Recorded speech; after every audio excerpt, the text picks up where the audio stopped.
Boa noite a todos.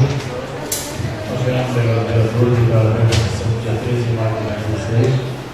Peço ao nome de secretário que faça a leitura do segundo livro da pauta da presente sessão. Senhor Deus, ai dos profetas loucos que seguem o seu próprio espírito sem nada previsto. Pauta da sessão ordinária do dia 13 de maio de 2016.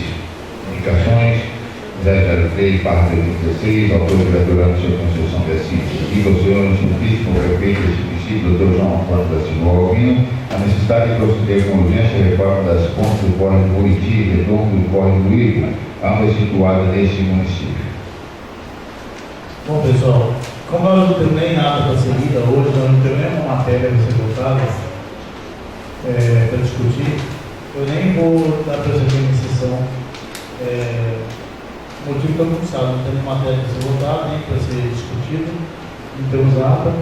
Então vai ser uma sessão que vou abrir a sessão e encerrar. Se vocês têm alguma coisa a prestar, pode encerrar. Então está encerrada a sessão. Boa noite a todos.